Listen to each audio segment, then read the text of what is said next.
Only 3 laps left until the end of the race, and everyone's running out of steam. The drivers are dropping out one by one. They're crashing into the walls, losing control, and veering off the track. Some are running out of fuel, and some don't even know if the race is still going or if it's already over. Now imagine being one of the drivers in that situation. In that mess, one driver quietly crosses the finish line. He gets out of breath, thinking, I probably came in second. But right then, one of his team engineers jumps on him, shouting, You came first! You won, man! In this video, we're going to talk about one of the strangest and most unusual stories. Let's go over some of the most incredibly funniest and truly memorable races in the entire history of Formula One together. We're specifically looking at the 1982 Monaco Grand Prix. We're heading to the beautiful and historic city of Monaco. On the significant date of May 23, 1982, we'll witness the absolutely beautiful weather in Monaco, its incredibly winding streets, and the magnificently shiny cars.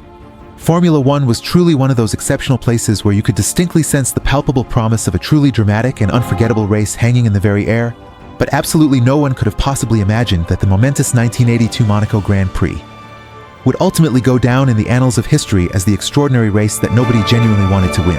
But before anything else, allow me to give you a quick explanation about the word Grand Prix.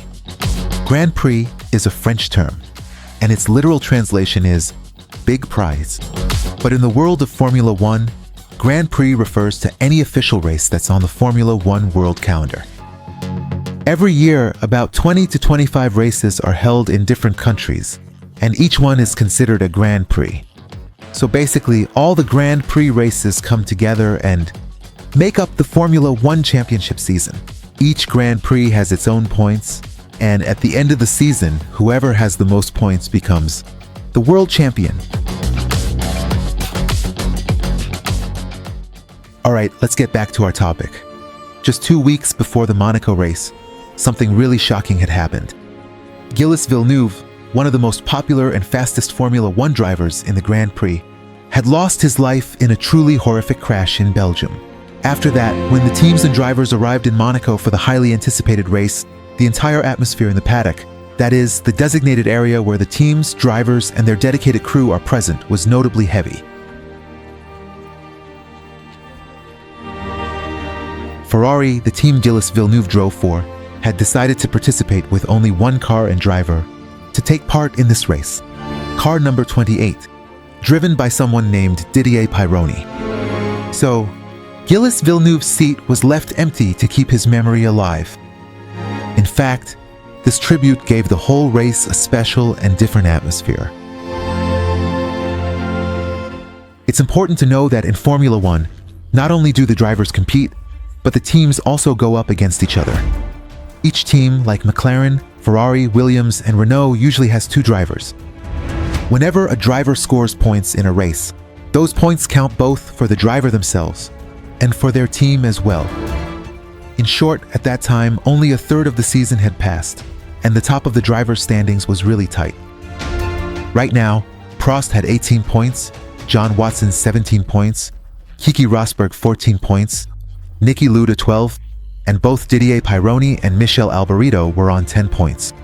In the team standings, McLaren was leading with teams like Renault, Williams, and Ferrari were right behind them. Let me clarify something.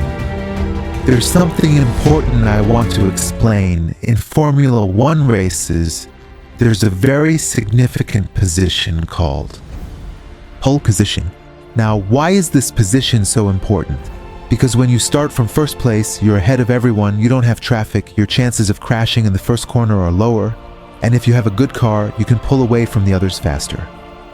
That's why getting pole position is one of the most important things a driver can do, especially on narrow and tight tracks like Monaco, where overtaking is much harder.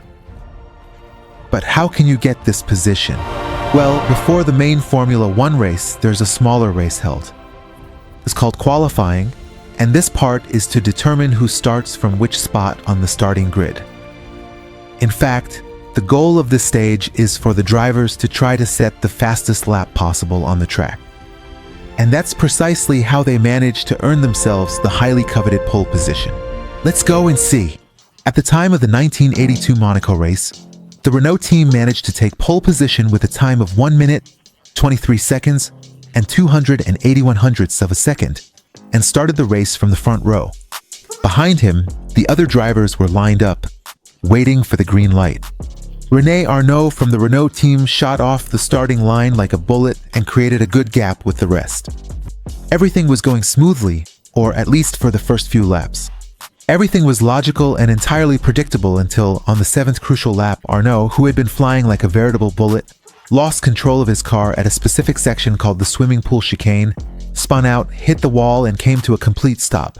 You should know that because the Monaco circuit is exceptionally narrow and has no runoff areas, corners like this particular chicane can be incredibly decisive. Even a small mistake can send the car straight into the wall and knock the driver out of the race. So, despite Arnoux being 7 seconds ahead of the second-place driver and everyone thinking he was going to win the race easily, he was eliminated on the second lap. After Arnoux was out, the race seemed to continue relatively calmly and uneventfully. Another driver named Riccardo Patrese took the lead and held on to it until about lap 60.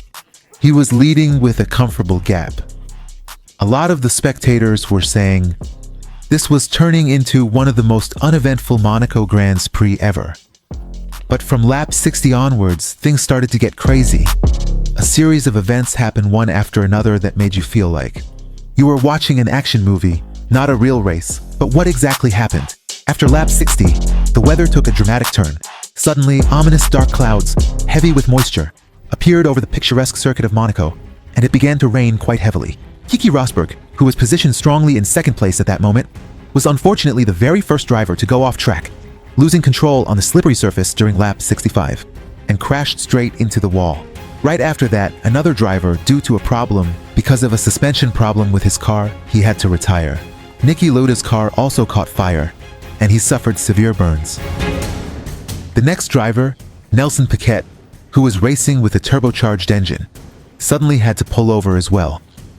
A strange noise was coming from the engine, like a wild bull had gotten loose. You could see on the hood, Pironi also ran out of fuel in the tunnel and stopped right in the middle of the track.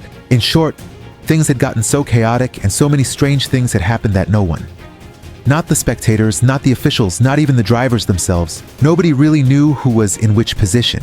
At the end, at the front, when Riccardo Patrese crossed the finish line, he thought he had finished second because the lap before the control, he had lost control of his car and, as they say, had spun out, but he was lucky not to be eliminated from the race. So, Riccardo was getting ready for the interview. He was preparing himself as the second-place finisher, when suddenly one of his team engineers jumped on him with excitement and told him, "You won! You came first!" I mean, what I'm trying to say is that in all that chaos at the end of the race, because everyone was dropping out one by one, the first place changed in a strange and totally unexpected way, to the point that even the winning driver himself didn't know he had won. Not until his teammates hugged him and told him. Now, there's something really strange about this race, is that Didier Pironi, even though he ran out of fuel in the tunnel, still finished second. I mean, how is that even possible? It's kind of like his car broke down and he pulled over, but since he had completed more laps overall than the other drivers, he finished second. But there's something even stranger about one of the other drivers. Let me clarify something. In the world of Formula One, the rear wing is really important because it helps the car stay on the ground and not slip in the corners. When the rear wing breaks, the car slides on the asphalt like a ball. This driver, whose name was Derek Daly, also around the middle of the race, lost his rear wing. Still, that day he was really clever and skillfully reduced his speed. He was careful in the corners and drove with extra precision so he wouldn't lose control of his car. That's precisely why he skillfully managed, even in such incredibly tough and challenging conditions and without a crucial rear wing, to consistently keep the car firmly on the track, continue the race, and impressively finish in 5th position. But let me tell you something quite interesting about this race. None of the judges actually knew who had won. The reason was that in 1982, there were still no team radios. There were no GPS systems or live timing displays behind the scenes. Everything was recorded manually, and the judges had to use notebooks and handwritten notes to track the positions of the cars. And when a bunch of cars dropped out in the middle of the race, it got really confusing to figure out exactly who was where. That's why the judges and race officials didn't really know who was in first place, because things were just so chaotic. It was like being in the very middle of a truly noisy room where everyone was shouting loudly, and someone absolutely had to figure out who was in the lead. That's why when Ricardo and Patrice at that precise moment were present, it was honestly like a huge mystery. No one knew for several minutes after the race was over who the winner was, until the judges and race officials themselves manually, after a great deal of meticulous calculations, the officials diligently checked precisely how many laps each driver had completed. You could truly say there was even significant disagreement among the highly experienced officials themselves, leading to considerable debate, until finally reaching a definitive conclusion. This particular race ultimately taught both the entire Formula One organization and its dedicated fan base a profoundly important and unforgettable lesson. Even in the most professional races, when everything seems completely normal, suddenly, everything can fall apart and things can spiral out of control. Sometimes luck plays a bigger role than skill. Now, I have a question for you. If you were in Ricardo's place after that spin, would you have gotten back on the track or just given up altogether? But the Monaco Grand Prix in 1982 was a big lesson that a race isn't over until the very last moment, and no one really knows what's going to happen. Plus, this race showed that sometimes a small mistake or even a single drop of rain can change everything. So, no matter how thoroughly prepared you might be, it is crucial to always remember this one thing. Luck and unexpected events are always part of the game.